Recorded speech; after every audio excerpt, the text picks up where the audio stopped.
Good morning, Algebra 2. Let's get going with Unit 4, Part 1, Day 1 notes.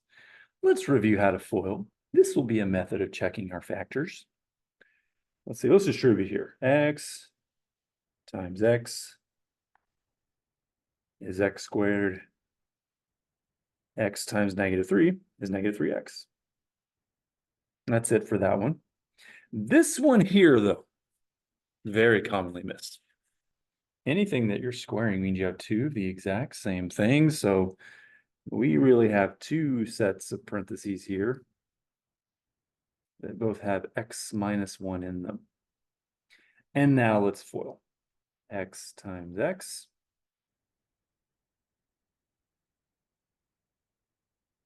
x times -1. Okay, now over here, that times that, -1 times x. And -1 times -1, which is +1. And now you can combine these like terms here. -x minus x is -2x. And now we have our answer.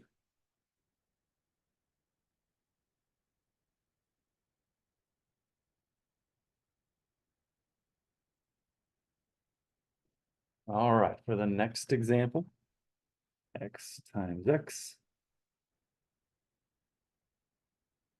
x times 2, -1 times x, -1 times 2. And you can combine these like terms here. 2x minus x is positive x, then -2. I skipped the middle portion. If you want to see how to fill in those blanks, actually, never mind. Okay, back in the train up. I realized I actually skipped a little bit more than what I needed to. Factor out greatest common factors. When we're given 45x minus 18, we're trying to figure out what's the greatest common factor. What can we factor out? What goes into 45 that also goes into 18, the largest number? And that would be 9. I'm going to write that 9 down, and then I'm going to open up a set of parentheses. Now, you don't have to do what I'm about to do here, but sometimes it'll help if factoring confuses you. In order to fill in these parentheses here, I'm dividing the original problem by 9. 45x divided by 9 is 5x. Minus 18 divided by 9 is 2.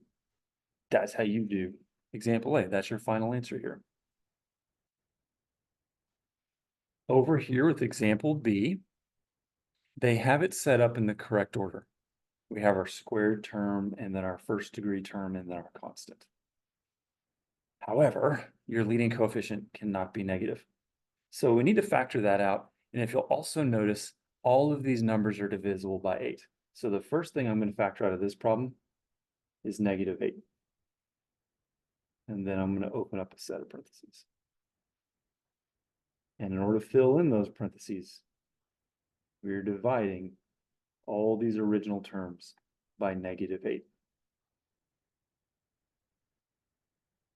-8p squared divided by -8 is p squared. -40p divided by -8 is plus 5p. And then 72 divided by -8 is -9. You would then want to see if you can factor what's remaining in the parentheses, but we cannot in this case. Example C, 32x squared minus 24x. Now the largest number that goes into 32 and 24 appears to be 8. But if you'll notice, both of these terms have an x. If they both have an x, we're going to factor out the one with the lowest exponent. So not x squared, but x to the first power. That's the one with the lowest exponent. And then you could open up a set of parentheses here. And in order to fill in these parentheses, let's divide the original problem by 8x.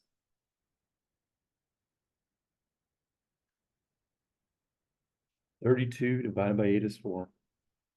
X squared divided by x is x. minus 24 divided by 8 is 3. And these x over x, they cancel out.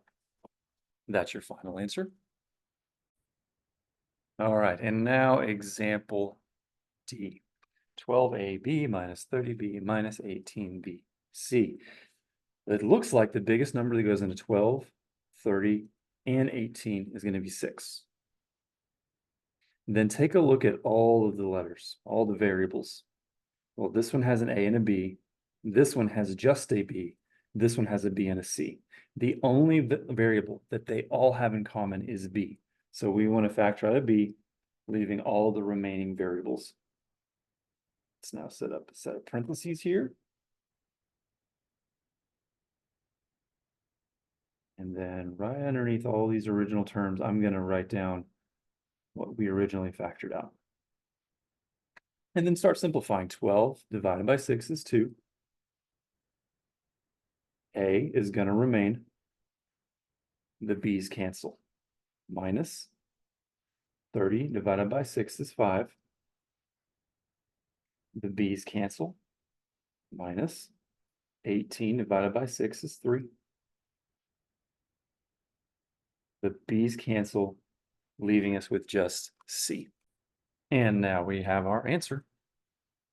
Okay, and now all that other stuff that I just skipped, if you just want to see how that stuff is filled in, how those blanks need to be filled in, just go look at the answer key on Canvas. I think that you'll find it's pretty self-explanatory. If it's not, talk to me during class. We'll go over it. Write in term, or we're factoring trinomials now of the type that write the terms in order and determine what two factors multiply to give you C, but add to give you B. Okay, there's a lot going on there.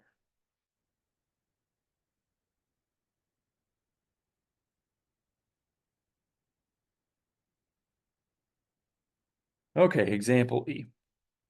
Here's what all that pretty much means. You want to start by factoring by multiplying the number in front times the number in back when it's set up in this form, standard form. That's what they mean when they refer to as A times C, 1 times 8. And I like the T-chart method. The number on top of that T-chart is 8 because number in front times number in back is 8. And then I'm going to write down all the factors of 8.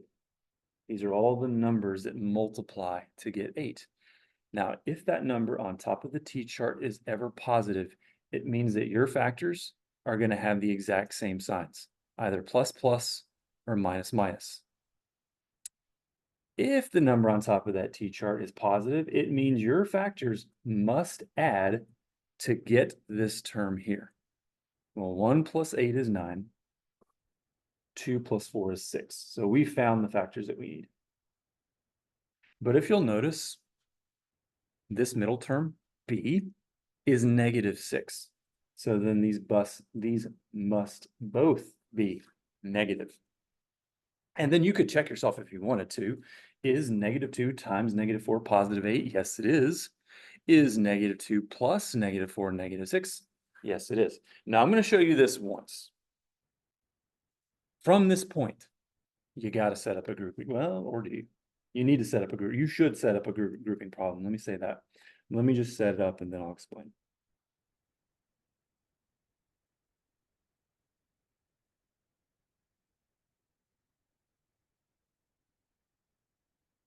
Okay, when you set up your grouping problem, you should have 4 terms. Notice these are the same, my first terms. Notice my last terms are the same. And then what I did here is I took our factors, -2 and -4, and I gave them an x. And if you combine them, you get the middle term. Now we're going to group. Out of this group here, the only thing we could factor out is an x. Open up a set of parentheses. And if you divided each of these by x, that would leave you with x minus 2. Now for the next group, our leading coefficient is negative, so you have to factor out the negative. Now looking at 4x and 8, their greatest common factor is 4. Open up a set of parentheses. And if you divided both of these numbers by -4, you would get x minus 2. Our final answer is going to consist of two sets of parentheses, one of them being x minus 2 and the other being x minus 4. Notice one of our parentheses are the identical parentheses here, and then our last parenthesis are the outside terms here, x minus 4. Now, the only reason why I'm going to show you this once is because, truthfully, there is a shortcut. Look here. Remember our factors were minus 2 and minus 4? Look at our answers, x minus 2, x minus 4. Yay! I want to be using the shortcut from this point on. It just saves us some time and mental energy. But I will warn you, this trick only works if your leading coefficient, or A, is 1. If it's anything other than 1, you have to do what we just did here. Example F, let's factor number in front times number in back. That would give us -8. All right, notice the number on top of our t-chart this time is -8. But the factors of -8 are also 1 and 8, 2 and 4. Now, if that number up there is negative, what that means is now you're going to have opposite signs. One's going to be positive, one's going to be negative. And it also means your factors must subtract to get the middle term here. Well, 8 minus 1 is 7. 4 minus 2 is 2. Yay! So we must be using these. But we need it to be -2. Well, in that case, that must be negative, and this must be positive. 2 times -4 is -8, and 2 minus 4 is -2. You remember the trick I showed you earlier? Now that we know what our factors are, we can go right to factored form. Getting to familiarize yourself with this trick really comes in handy because we're going to be factoring a lot this year, and you're going to want to be able to save some time whenever you can. And now example G, number in front times number in back. Here are all the factors of 8. Since it is negative, that means they're going to be different signs. It also means they must subtract to get the number in the middle. 8 minus 1 is 7, and 4 minus 2 is 2. So we must be using 8 and 1. And since it has to be positive 7, that must be positive. That must be negative. But check yourself. -1 times 8 is -8. And 8 minus 1 is 7. And let's save ourselves some time.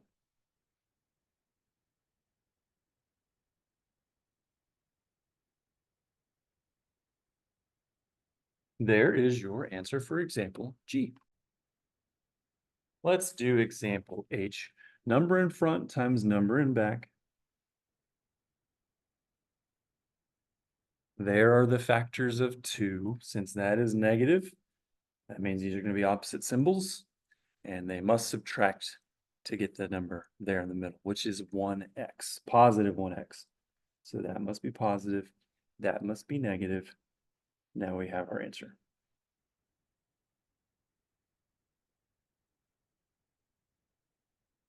Example I, if you'll notice, the way that they gave it to you on your paper is not in the correct order. You want it to go from highest exponent to lowest. So we needed to rearrange them. Then we have a negative in front of our leading coefficient. So we need to factor that out. And when you factor out that negative, all the signs are going to flip.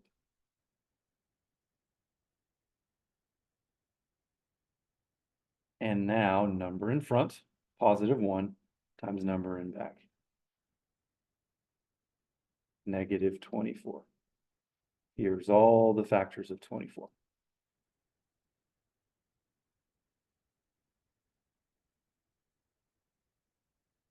Since that number on top is negative, that means our signs are going to be opposite. And it also means they must subtract to get that number there. So we must be using 8 minus 3.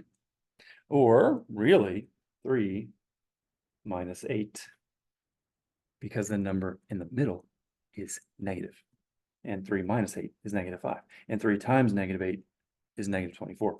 Now, yes, our answer is going to consist of two parentheses, one of them being x plus 3, and the other being x minus 8. But you cannot forget the negative that we originally factored out. This is your final answer.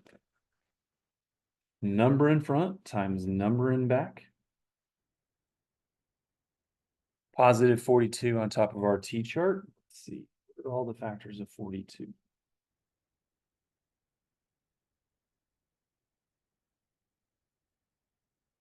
Is 4 gonna? Nope. Nope. 6 and 7. Hey, and we found them. Remember, if the number on top is positive, that means your signs are going to be the same, plus plus or minus minus. It also means they must add to get the number in the middle there.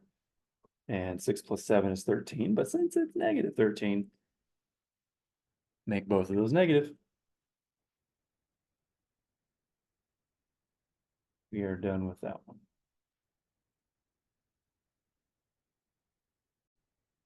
Now we need to simplify some square roots. If this is always giving you some issues, this method usually helps, but take it or leave it. If you know a method that works better for you, then that's great. We're going to factor tree this. And if it's even, an even number, just start by consistently dividing by 2 as long as you possibly can. 8 divided by 2 is 4. Well, that's also divisible by 2. 4 divided by 2 is 2. And now we're finished. There's nothing that we can divide by other than 1 and itself. This is a prime number. Once you get to prime numbers, stop.